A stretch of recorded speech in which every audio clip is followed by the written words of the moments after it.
ang Corinto, okay, ito po ay sinulat ni Apostol Pablo doon sa iglesyang ito na na-establish po niya doon sa city of Corinth. Ang city of Corinth po is a major Roman port city. So, dito po ay ang iglesyang ito, sa dami, marami kasi itong mga membro ng iglesyang ito ng Corinto.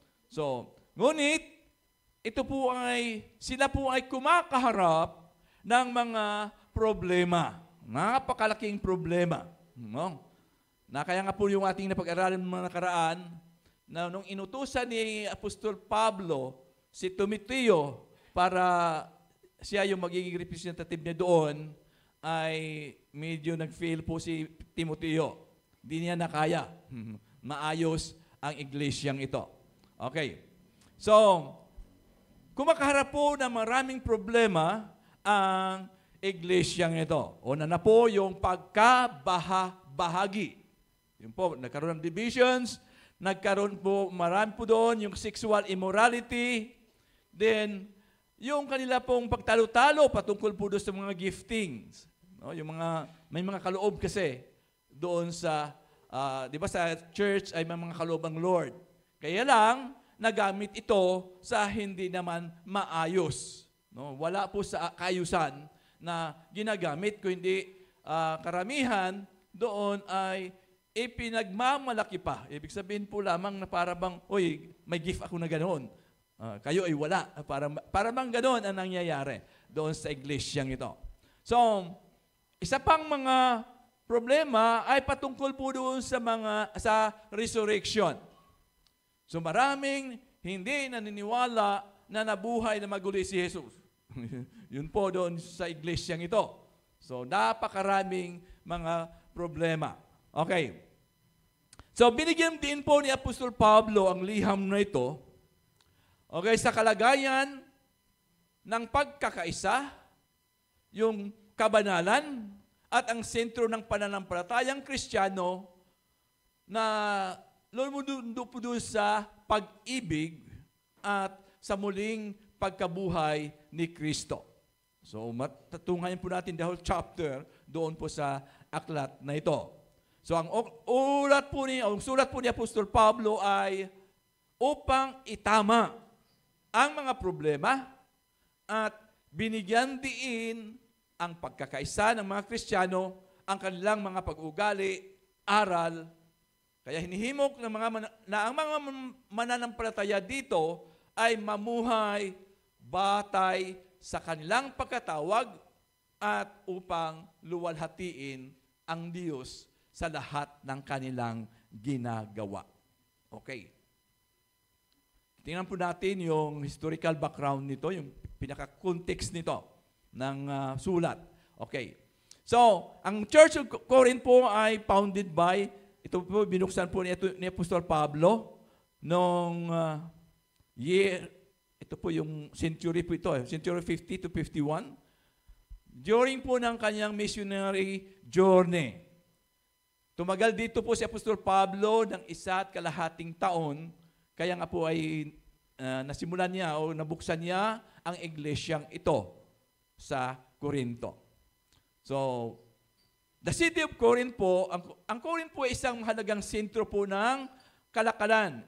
Ibig sabihin po dito ay medyo yung mga komersyo, mga businesses ay nandito po sa lugar na ito kasi po ay sila po ay nasa port city. Ibig sabihin, ano po sila sa pier, mga daungan. Diba? So, pag ito po ay daungan, maraming mga dayo. Mga dayo po yan. Kaya po yung mga kadalasan, mga marino, yung mga ng barko. Bababa yan sa na yan, mag-happy-happy. Ayan. Kaya nga po ay napakamagulo ang siyudad na ito. Di ba yung sinasabi lagi, pag marino ka raw, every port report. Naalala niyo ba yung salitang ganon? Yun ang mga kasabihan ng araw. Pag sinabi marino, mga marino tawag doon sa mga barko? Kaya nga sabi, every port report. Mga maraming mga kung ano-anong mga, kasi bababa sila sa barko na yan, at ang ano niya, mga kasiyahan. Nandiyan yung mga kung ano-ano mga aliwan, lahat po yan ay nandoon. At yung mga ibang mga kababaihan dito ay sila pa yung mga umakyat sa barko. Para doon sa mga ano. So alam na po natin kung anong kalagayan ng mayroon ang ano nito, ang impluensya. Kaya nga po ay bilang pangunahing port city po, ito ay sentro ng komersyo at iba't ibang uri ng religious practices naman. Mga hinahatid ng mga dayo. O ano mga relihiyon, kaya po nandun yung mga sumasamba sa ano ba yung mga ano noon, mga diyosa, mga diyosa doon. Ano po? At doon din po yung mga nag-aalay sa templo na yon. May mga inaalay sila na doon sila nagpi-perform ng mga kung ano-anong mga kalaswaan sa lugar na yon. Yung ganung kagulo itong katindi ang ano nito, ang lugar ng Corinto. Kaya po ito po ang nagiging impluensya. Na impluensya na mayroon mga dumadalo doon sa iglesyang ito na dumalok. Then naghasik kung anong mga hinasik doon sa lugar ng iglesia. Na yung mga mananampalataya doon ay nahahawa. Nagkaroon ngayon ng kaguluhan. Malaking gulo. No? So, dito ay, kaya pinakita, yung 1 Corinthians po, ito po ay isinulat ni Apostol Pablo doon sa Episo. Na ito po yung respond niya doon sa report ng household ni Chloe, no? About the problem ng iglesyang ito. Kaya ito po ang letter na na-receive niya galing sa kanila na nagkaroon po ito ng mga katanungan. Katanungan, bakit ganito, ganyan, bakit ganito ang church na nandito. So yan po yung mga katanungan noon doon sa sulat na yon. Okay. Ang pinaka-issue talaga dito na in-address sa sulat na ito ay doon po sa mga division. So, there is a division, nagkaroon po ng pagkahati-hati dahil po base doon sa mga Christian leader na kanilang sinusunod. Sabi nila, kami ay kay Pablo, kami naman ay kay Apollos, kami ay kay Kristo, kami ay, sabi ni Apostol Pablo, bakit nahati ba ang katawan ni Kristo? Di ba, bakit nagkaroon ng ganito? No? Nagkahati-hati sila doon. Kaya sabi doon sa unang Corinto, chapter 1, verse 10 to 13, ang sabi niya, mga kapatid, ako'y nakikiusap sa inyo. Sa pangalan ng ating Panginoong Jesucristo, magkaisa kayo at huwag magkabahabahagi maging sa isipan at maging sa layunin. Sa 11, sapagkat ipinalita sa akin ng mga kasamahan ni Chloe na kayo raw ay nag-away-away. May pag-away-away na. Humantong na doon sa nagbaranggayan. Dumating na sa Husgado. Mga Kristiyano nagkaroon ng mga ano doon. Na, ibig sabihin, pumunta doon sa hukuman ng mga pagano. Hindi nila ang kanilang mga usapin. Sabi doon, ito ang tinutukoy ko. May nagsasabing kay Pablo ako, may nagsasabing namang ako'y kay Apollos. May iba rin nagsasabi kay Pedro ako. At may iba namang nagsasabi ay ako'y kay Kristo. Kaya sabi niyo sa talatang 13 ang sabi ay, bakit? Nahati ba si Kristo? Si Pablo ba ang ipinako sa krus? Sabi ni Apostol Pablo, para sa inyo, binabautismo ba kayo sa pangalan niya? Di ba? Yun ang sabi niya, yun ang tugon ni Apostol Pablo. Okay. So sa mga pagkabahabahagi, nagkaroon ng grupo-grupo doon sa iglesyang ito. Nagkaroon po ng masok yung espiritu ng division. Okay. Mga hinasik kung sino-sino, pinakinggan kung sino-sino. Kaya nga sabi ni Apostol Pablo, ano ba? Nahati ba si Kristo? Okay. So, and then, pagdating po doon sa morality, in-address po issue nito ni Pablo. Kasi nga po ay nagkaroon na dito ng palitan ng asawa. na ano ninyo, sa Europe po kasi. At hanggang ngayon naman, ito po yung nagiging ano na nila, hindi ko alam kung tradisyon o ano. So, ibig sabihin, nagkaroon na po ng ganon. Kaya in-address po ito ni Apostol Pablo na doon sa iglesia, kasi ganun po nangyari, unbelievers ay nagkaroon po, ngayon nga, kanina na naghablaan na. No? So, dominante ang idolatria din na may maraming templo po, ang shrine sa mga Diyos-Diyusan, tulad ni Aphrodite.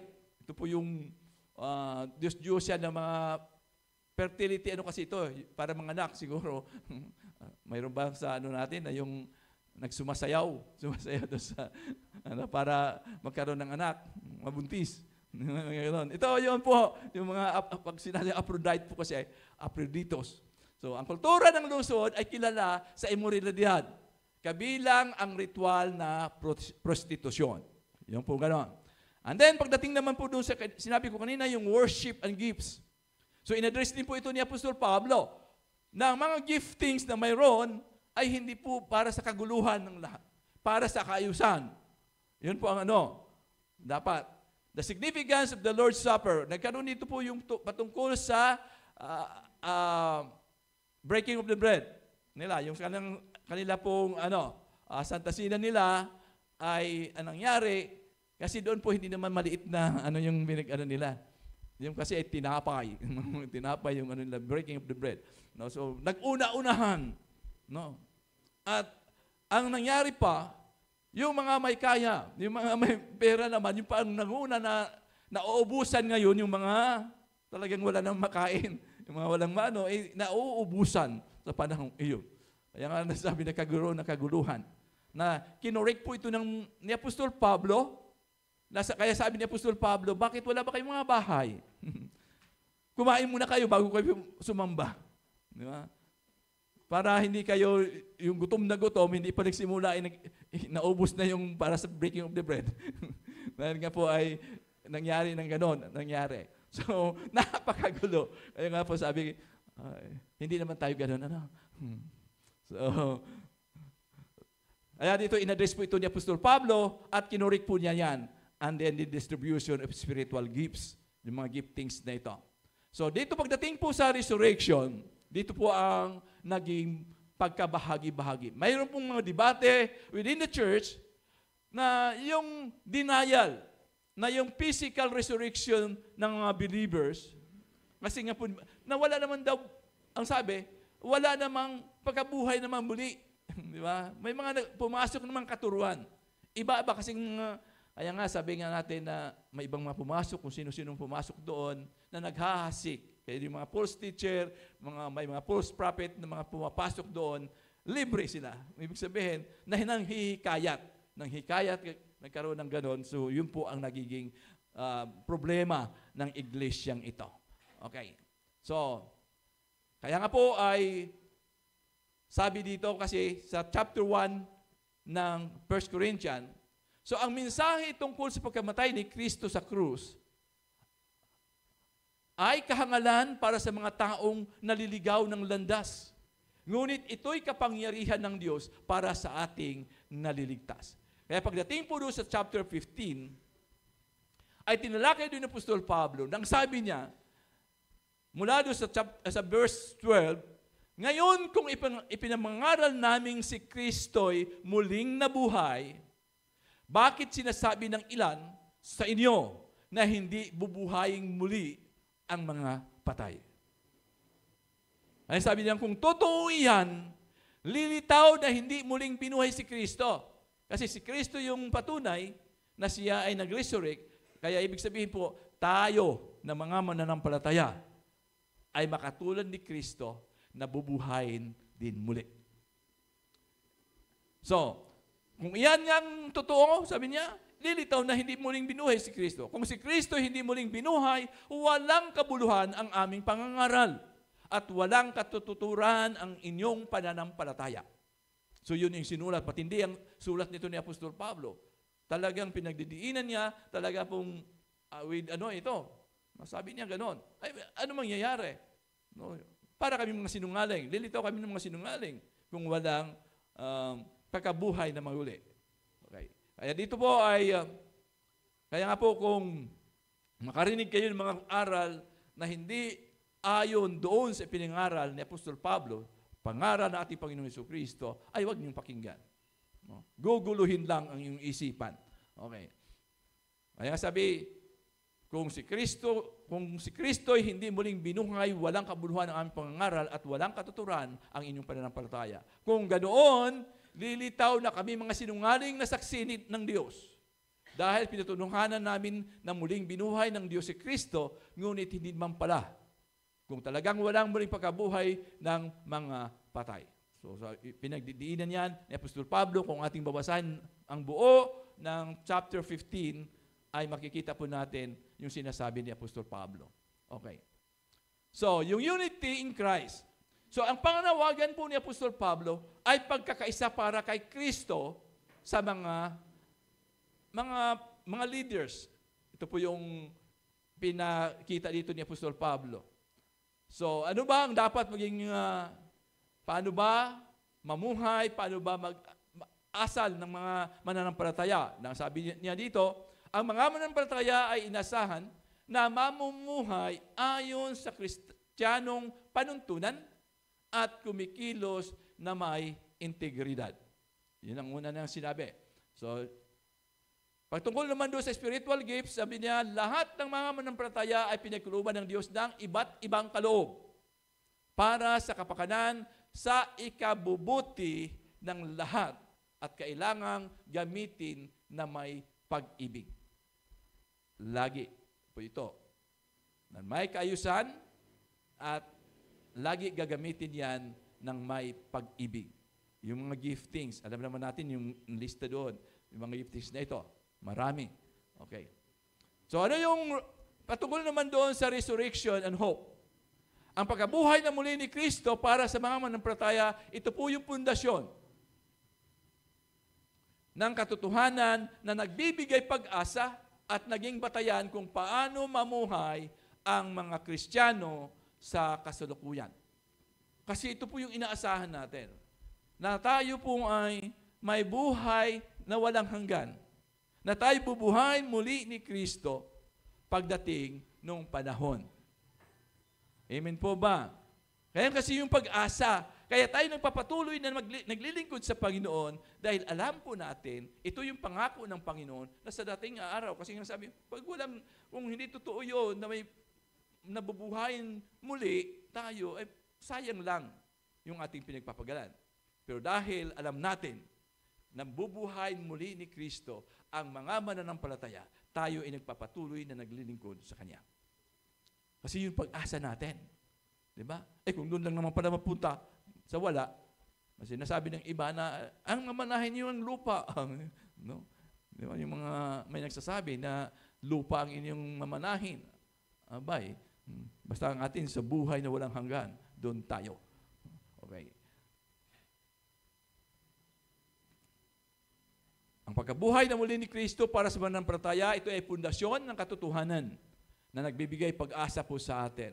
So, paano po dapat natin i-glorify ang Diyos? Ang pinakasukdudang layunin ng buhay Kristiyano at gawa ay para sa kaluwalhatian. Maluwalhati ang Diyos sa lahat ng bagay. Sa lahat ng ating ginagawa, anuman ministry, mayroon ka, o anuman ginagawa mo para po sa kapakanan. Gumawa ka sa kapwa mo, di ba? Yan po ay mga bagay na para sa ikaluwalhati ng Diyos. All for the glory of God. Amen. Hindi para sa atin, para tayo sumikat, para tayo matanyag, hindi po sa ganon. Para matanyag ang pangalan ni Kristo. Okay, lahat yung ating pagpapagal, lahat yung ating ginagawa, kaya ginagawa natin yan ng mainam, ginagawa natin the best of our ability, na binigay sa atin ng Panginoon, ginagawa natin yan para sa kaluwalhati ng Diyos. Amen. Yan po ang nais ipakita na ito yung nag-glorify sa Diyos. Na yun ang nangyari sa iglesyang ito, hindi. Nagpapataasan. Ito ang gift ko. Ito ganito ko. Diba? Para bang ganito ang ano natin. So, inaayos lagi. Inaayos yan ng Panginoon lagi. So, ang talata ito po ay in-establish ang atas patungkol po doon sa headship. Diba? Ang Tagalog ng headship, yung pangunguna, no? Pamumuno o pangunguna. No? Sa relasyon na sinasabi na ang ulo ng bawat isa ay si Kristo. Yun po natin. Kaya nga po yung yung tinatawag, yung pag-submission, yung submission mo. Nagsasubmit ka doon kasi mayroong nangunguna sa iyo. No, 'di ba? Yung minuno sa iyo. Ibig sabihin po ng ganon. Okay. So, sinabi rin po dito na ang ulo ng mga babae, ay lalaki. At ang ulo ni Kristo ay ang Diyos. So, ang prinsipyo po na to ay sang-ayon sa utos ng kaayusan para mapaayos lahat. No. Nang sabi ng otoridad, authority. No, mayroong authority, mayroong kanya-kanyang antas ng authority at yung pong pananagutan. Nano natin? Okay. Kaya po ako'y natutuwa naman doon sa Malabanan, yung mga tatay, kaya mayroon na po kami, kahit kahapon ay pagod na ako, habol ako doon. Kahit umulan. Kasi nga naghihintay. Hinintay na ako doon. Na-late ako kasi nga po hinatid ko pa yung kabataan ng Solis. Hinatid ko pa. Balik ako doon, diretso na ako doon sa Malabanan. So praise God, naghintay naman sila. At nakahanda na yung kanta. Praise the Lord. May kantahan na rin kami doon. May kantahan na rin. Ang song leader namin si Brother si Orlan. Sige. Praise God. Wala namang, sabi ko, may alam ba dito ng gitara? Wala namang, wala daw silang alam. Sige, kanta tayo. Praise the Lord. Tapos naman. Kasi nga po ay napakahalaga na talagang yung mga tatay, yun nga sinasabi lagi, tumayo doon sa kinatatayuan niya dapat. Amen? Kaya po yung pong doon. Kaya sabi doon, ito po yung prinsipyo na sang-ayon sa utos ng kaayusan, yung otoridad at yung pananagutan. May pananagutan ang bawat isa. Hindi necessarily po superiority. Hindi po yan, mataas ako, mas mataas ako sa iyo, mababa ka. Hindi ganun po. Ibabase doon sa biblical na kaisipan tungkol sa disenyo ng Diyos para sa pagganap sa relasyon sa loob ng iglesia o sa tahanan man. Okay? So, yung pattern po kasi, di ba lagi natin na ang family is the smallest group of society. Ito po yung pinakamaliit na task po ng lipunan ay ang pamilya. So, doon pa lamang ay alam na dapat at yan po rin ay dapat itinuturo ng iglesia para po pagdating sa iglesia, alam din po nila sino ba talaga ang nandun sa kalagayang iyon. Okay. So, ang head po ang sinasabi ay binigyang kahulugan bilang pamumuno o yung otoridad. At ito ay may tatlong yugto po ito na istruktura po siya na ginagamit upang may paunawa ang plano ng Diyos na magpagkasunod-sunod. Kasi doon po sa Trinity mismo, parang yun po yung Trinity, God the Father, God the Son, God the Holy Spirit. So, isa yung Diyos, subalit may ibig sabihin, may antas. God the Father, God the Son, and the Holy Spirit. Diba? Then, kaya pagdating na po ng marriage, sa marriage naman, ay yung ama, yung lalaki, mga lalaki, then yung babae. So, at ganun din po sa iglesia. Okay? Kaya hindi po nagkakaroon ng kalutuhan doon kasi lahat ay namumuno. Ay nagkaroon sila ng kaguluhan doon. Okay. Walang sunuran, walang antas ng kanilang leadership kasi nga po ay lahat ay nangunguna. Parang ganoon. So, tignan po natin. Christ as the head of every man. So, si Kristo ang pinakasukdulan ng otoridad at leader sa mataas sa lahat ng tao. Si Kristo sa lahat yan. So, sinasalamin po dito ang kanyang pagiging Panginoon ng iglesia. Yung authority niya, siya yung Panginoon sa iglesia. Okay. Dito naman ay yung tinatawag na man as the head of a woman. Women. Okay. Ito po ay nag-reflect po doon sa pagkakasunod-sunod sa paglikha. Sino ba ang unang nilikha? Okay, si Adan, ang lalaki. Sabi, kung saan ang lalaki ang unang nilikha. at ang babae ay nilikha bilang katuwang. Ang sabi pa doon kasi helper. No. Ito'y maunawaan bilang yung leadership role, yung role po sa leadership, na hindi naman sinasabi na pagiging inferior ng babae. Hindi sinabi na mas mababa ang kalidad, hindi po ganon. Na which is minsan nangyayari nga sa applyan, mag-apply, di ba? Yung pagdating sa swelduhan noon, pero ngayon hindi na. Mayroon ng ngayon, pantay-pantay na ang tingin doon. So, kaya po ay dahil sa mata ng Diyos, pareho ang kanyang pagtingin sa lalaki at sa babae. Okay. So, God the Father as the head of Christ. Ito po ay tumutukoy sa relasyon nga po sinabi kanina patungkol doon sa Trinity. Kung saan si Kristo, kahit siya po ay equal sa Ama. Isa sila sa Diyos, sila ay Diyos. Pero siya ay nagpapasilalim siya sa kalooban ng Ama. At sa kanyang otoridad. Pagdating naman sa headship po, ay patungkol sa leadership ang accountability at hindi patungkol sa dominion at ang pagiging mataas. O, kita natin. Ito po ay patungkol sa leadership, yung pangunguna, pamumuno, then ang accountability. Hindi patungkol sa dominion. Ibig sabihin yung pagdomina. No? O yung pagiging mataas siya. Kaya minsan po, pagdating po sa, ito kasi yung pinattern din po ito sa pamunuan ng ating bansa. Di ba? Kaya nga po, ang tawag sa kila, the servant. Servant din eh. Ano ang tawag doon? Yung term,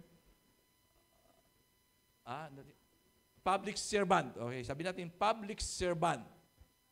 But ang nangyari kasi, ang ginawa, pag sila na yung nakaluklok na, di ba, nakaupo na, sila na ngayon ang sinisilbihan.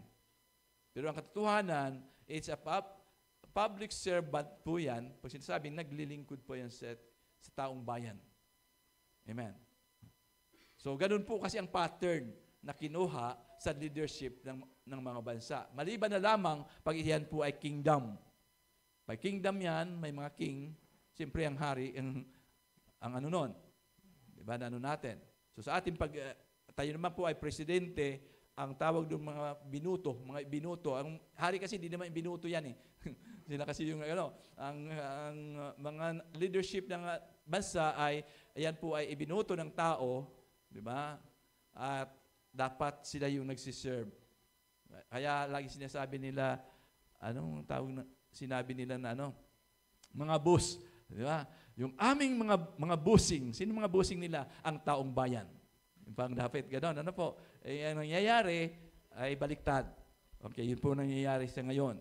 Sa katotohanan. Sabi nga nila, sa totoong buhay. Hindi naman talaga. Kaya nga sabi doon na leadership and accountability, hindi po dominion or pagiging mataas.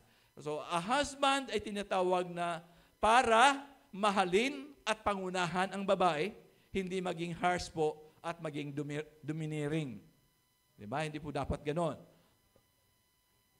So, in our order po in relationship, ang talatang ito po ay nagtatag ng isang prinsipyo sa relasyon na disenyo po ng Diyos para makafunction ng maayos tulad ng pamilya, may order of authority sa pamilya. Una, ang ama, ang ina, tapos ang mga anak. Sa mga anak naman ay panganay, ang kasunod, hanggang sa bunso. Nakita niyo yung ng authority. Di ba? Yun po dapat, yan po ay biblical natin Biblical po natin yan, yung mga otoridad na yan. So, ngayon, tingnan po natin yung cultural context naman ito. So, yung first century po kasi, titingnan mo natin yung mga kababaihan. No? Sa panahon ng worship kasi, as tradition po nila, ang mga babae doon ay dapat ano ba tawag doon? Yung takip sa ulo. Talokbong. Talokbong bilo. May mga bilo sila. Belo. Diba? Yung bilo nila na, hindi ko pa alam. Okay. So, tawag po pala doon. Okay. So, ito po ay nagre-reflect doon sa kanyang relasyon sa kanilang asawang lalaki. Na sila ay nagpapasakop. Yan pala yun ang ibig sabihin, nagpapasakop sila doon sa kanilang asawang lalaki. Kaya doon ay bawal ang babaeng magpakalbo. Kasi po yung buhok, ito po yung ibig sabihin doon. Amen. At paano ba ang mga lalaki nagpapahaba ba ng buhok? Parang gano'n, di ba? Yung kanila kasi yun, no? Ito yung tradisyon na kanilang sinusunod nung panahong iyon, no? Na mayroon po pagpapakita na sila ay nagpapasakop sa kanilang asawa, lalaki, no? So, ang turo ni Apostol Pablo na bahagi na ito ay patungkol sa mga kababaihan para makitaan ng kanilang mga asawa ay una, sa paraan na sila'y nirerespeto, hindi mga babae na umaabuso sa otoridad. Yun po ang sinasabi doon. Hindi umaabuso doon sa otoridad. Okay. So sa pasimula ay pinupuri ni Pablo ang iglesia ng Corinto. Sabi niya doon, dahil naalaala nila ang mga katuruan ni Pablo at mapanatili ang tradisyon na ipinapakita sa kanila. Sa unang Corinto, chapter 11, verse 1, ang sabi niyon, ipinagmamalaki ko kayo dahil naalaala ninyo ako at sinusunod ninyo ang mga itinuturo ko sa inyo. Okay. Sa kontekstong pong ito ay kadalasan, ang salitang ito ay na-translate po doon sa tradisyon. Sa madaling salita, ang katuruan ay naipasa sa iba. Pasa-pasa po yan. Pag sinasabing nakasanayan, tradisyon, na yun po ang naging na-translate po yan ng tradisyon. Opo. So, ang ibang mga kaso, ang mga katuruan ito ay nagiging batayan na lamang. So, hindi naman nila sinusunod, pero naging batayan na lang. Nasabi doon sa Matthew 15:2, sabi nga, bakit nilalabag ng mga alagad mo ang mga katuroang minanan natin? Yung minana, no? Tradisyon. Mula sa ating mga ninuno, kumakain sila ng hindi muna naghuhugas ng kamay ayon sa paraang pinag-uutos. Kaya sabi niyon, sa iba, ang mga ito ay mga tamang pagsasagawa ng katotohanan. Pero sabi po ng 2 Thessalonica chapter 15 verse 2, kaya nga mga kapatid, magpakatatag kayo sa mga katotohanan itinuturo sa inyo batay sa sinasabi sa isinusulat namin. Hindi batay sa tradisyon, kung hindi ano yung sinusulat namin, sabi ni Apostol Pablo, yung katotohanan. Kasi nga po, minsan yung tradisyon ay nagiging katotohanan na sa kanila. Na yung iba doon ay mga, mga tradisyon na nila doon sa panahong iyon, sa kultura nila. Kaya nga po, nagkaroon ng kaguluhan sa iglesyang iyon, kasi siyempre, iba-ibang pinanggagalingan, pinagmumulan, kung saan nanggagaling yung mga sumasamba doon. Kaya sinasabi ko sumasamba doon, kasi hindi naman lahat ng mga sumasamba doon ay talagang totoong Kristiyano. Yun po ang katotohanan doon. Yung iba doon ay naghahasik lang ng kung anong mga hinasik para magkaroon ng pagkabukod-bukod, paghiwa-hiwalay. Okay. Ito po ay posible na ang ibig tukuyin ni Apostol Pablo ay ang katotohanan kung paano ang mga mananampalataya sa Corinto, yung kanilang pang-uugali, paano sila kumilos sa mga pagtitipon sa iglesia. Sa kabila ng mga papuri, si Pablo po ay nagbigay ng mga puna patungkol sa kanilang pagsama-samang pagsamba. Ang basihan ng kanyang mga puna ay patungkol sa headship nga po, yung pamumuno. Ang ideya ng bawat tao, lalaki, babae o si Kristo man, ay may tinatawag na headship sa pamagitan ng mga puna ni Pablo. Siya ay nag-provide ng guidance. So, yung ginaguide po niya patungkol sa mga cultural issues na ito. So, yung panahon nila, sa kultura nila, iba-iba. At pagdating naman po sa kultura natin bilang Pilipino, kakaiba tayo doon. So ayon po tayo dito, ayon sa salita ng Diyos, pero hindi natin kinukopya yung kanila. Di ba? Kung sila man ay lalagay pa ng talukbong sa sa kultura natin ay hindi naman yun natin hinahanapan. So ang lalaki hindi dapat nagtalukbong. Bakit? Kasi tayo yung glory. Ang lalaki yung glory ng Panginoon. Yung reflection po kasi tayo ng Panginoon. Hindi pa dapat nagtatalakbong ang lalaki. Hindi ay, Alex pa lang talakbong. Hindi, pakita mo na yan. Hindi naman yan si Brother Willie. Wala si Brother Willie. Pakita mo na yan. Galing talaga yan. No? Amen po ba? So, bawal pala. Brother Nestor kaya. Nakasumblero. Amen. So, ibig po sabihin, sa pananambahan, kasi nga po, ang gagandang lalaki. Ibig sabihin, hindi naman, kaya ipinaunawa ko kagabi na yung wangis na sinasabi ng Panginoon, hindi natin kamukha ang Diyos, ha? Yung wangis o larawan, hindi natin kamukha ang Diyos. Kasi ang Diyos ay Espiritu. Okay. So, ang mga Bible scholar po dito ay nagkaroon ng kahati-hati po patungkol po sa katuroang ito. Kung ano talaga ang eksaktong kapahulugan na sinabi ni Apostol Pablo sa konseptong bilang ulo. Kasi mga iba na, di ba, iba-ibang mga grupo na sinasabi na, yung mga babae, hindi dapat tumayo. Hindi dapat tumayo, mangaral. Di ba, yun po ang iba. No? Na maraming mga katanungan nangyayari. Kasi po, minsan yung konteksto kung bakit sinabi ni Apostol Pablo ay yung iba hindi naman talaga na ipaunawa sa kanila. Kasi nga yung panahong iyon, kung bakit sinabi yun ni Apostol Pablo, kasi po ang iingay ng mga, kasi nga po ang katotohanan talaga nung panahong iyon, nung biblical times na yon, ang tinuturuan talaga ay yung mga tatay. Sila yung mga nag-aaral, sila yung mga nagba-Bible study, sila yung mga kasi sila po yung magtuturo sa kanilang asawa at sa kanilang mga anak. Diba? Kaya nga dapat ang mga lalaki, sila yung mga nagba-Bible study. Nasabi yun.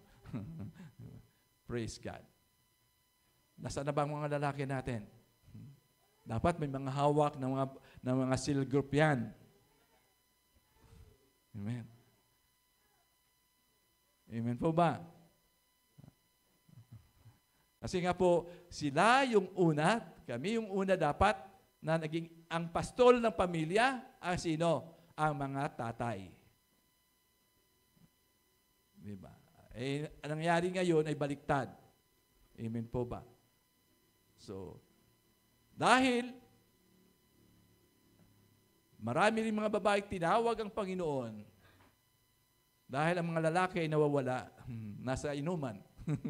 Parang gano'n ang nangyari.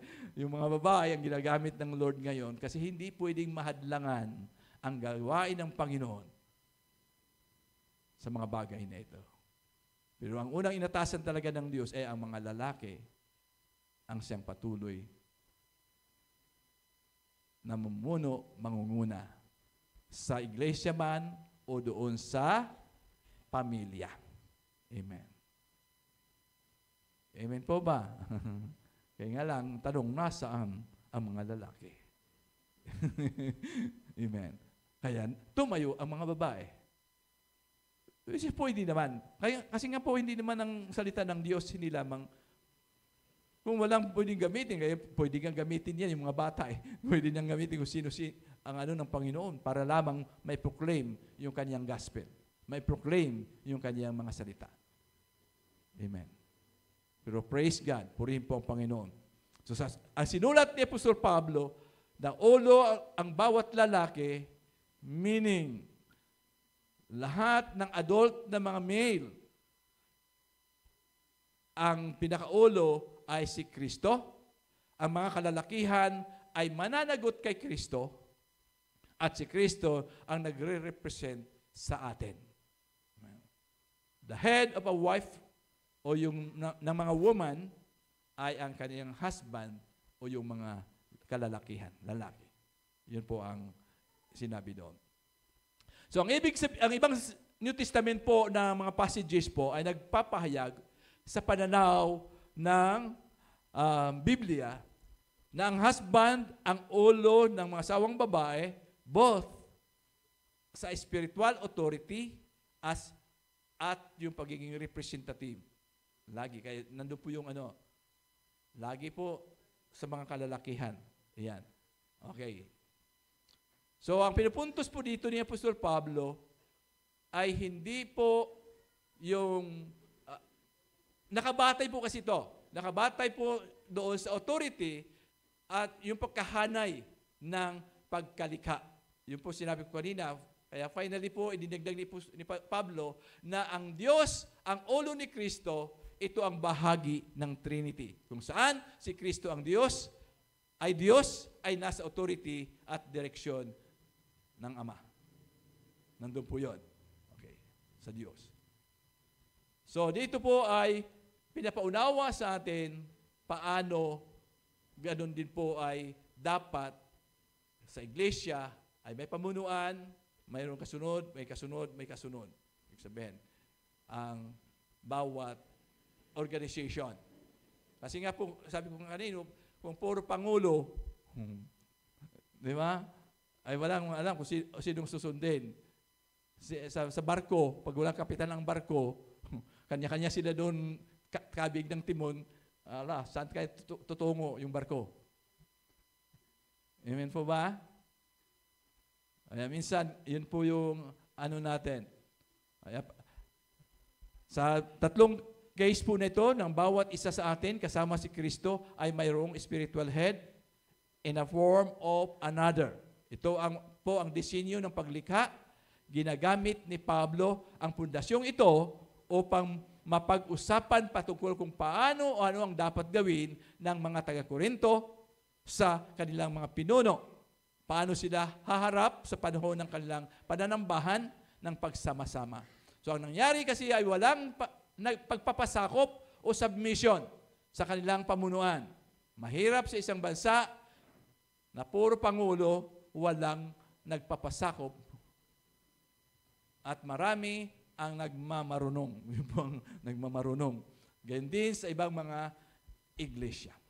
Yun po ang doon. Kaya inaayos po ito ni Apostol. Inaayos po ni Apostol Pablo na ito po yung nagiging batayan po natin sa atin buhay pananampalataya. Amen. Yun po. Kaya hindi na po si Mrs. ang commander. Nasa si commander.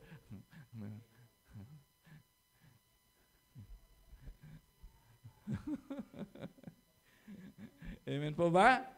Kaya napakahalaga dahil sa pagdating po sa leadership, kailangan ma-define kung saan ka dapat lumagay. Amen po ba? So, mahirap, pero ito yung nais ng Panginoon sa atin. Na dapat sa kaayusan ng lahat ay dapat aayusin sa pamagitan ng kanyang mga salita. Diba? Yun po ang batayan po natin, ang kanyang mga salita lagi.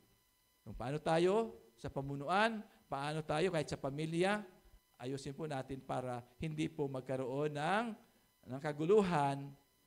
No? Kaya lagi sabihin ng ama, ayan, mga palaki mo, ayan. Di ba, yung mga ganon, pagdating sa pamilya. No? Lalo na yung mga nag-abroad, napakahirap. Kasi siyempre, ikaw na bahala dyan sa mga anak natin. Kaya lang, pag-uwi, pag nakita yung mga ugali, nako, tingnan mo yung mga palaki mo. Yung mga, di ba? Which is, hindi naman dapat. Kahit sabihin mo nasa abroad ka, ngayon, hindi na madali na yung komunikasyon. Hindi tulad dati. Ano po? May voice tip naman nung araw kami. May voice tip naman. Pwede ka mag-voice tip.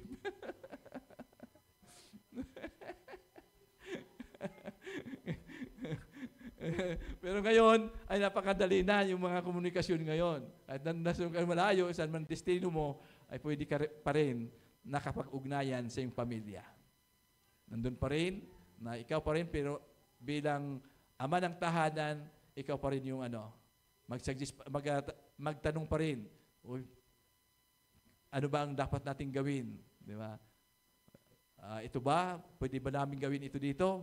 Di ba? Yung mga ganun ka. So, nandun talaga. Ano man yung kasi, sinasabi kasi nila, yung major na mga decision, di ba? Yung mga major decision, ay dapat yan sa ama. Mga minor, di ba? May mga sinasabi. Hindi. Kahit minor man yan, major yan, di ba? Ipaarating pa rin. Di ba? Pag nagsabi siya, sige, pwede na yan. Sige. Di ba? Para pagdating sa ganun, hindi na walang sisihan. Di ba? Sinabi mo naman sa akin ganito Di ba? Di ba? Yung mga ganung mga bagay. Para maayos ang lahat ng bagay. Salamat po. Nawa po, hanggang doon lang naman ang pinakita dito ng Biblia na ating tinitingnan din para ito po yung masunod natin sa ating paglilingkod at higit sa lahat, paano tayo nagpapasakop sa ating Panginoon. Di ba? Praise God. Tayo po'y manalangin, Panginoon, salamat po, God, na mga bagay na ito, O Diyos, ay patuloy mo na tinuturo sa amin, patuloy mo na pinapaalala sa atin ng mga bagay na ito, Panginoon, na yung mga tinuturo, Panginoon, sa amin, ay dapat namin masunod para sa ikabubuti, para sa kaayos, para magkaroon, Panginoon, ng magandang pagsusunuran ang bawat isa sa amin. Kaya Panginoon Lord God, nagtatayo ka ng mga pamunuan, nagtatayo ka Panginoon para Panginoon na mayroong magre-represent Panginoon sa bawat iglesia man yan, nagtayo ka ng mga ama para Panginoon doon sa pamilya, Panginoon Lord God, na dapat pangungunahan ng mga kalalakihan o Diyos. Kaya Lord, salamat po Panginoon Lord God sa lahat na ito. Ang papuri, luwalhati ay sila lamang Panginoon sa pangalan po ni Jesus. Amen. Amen.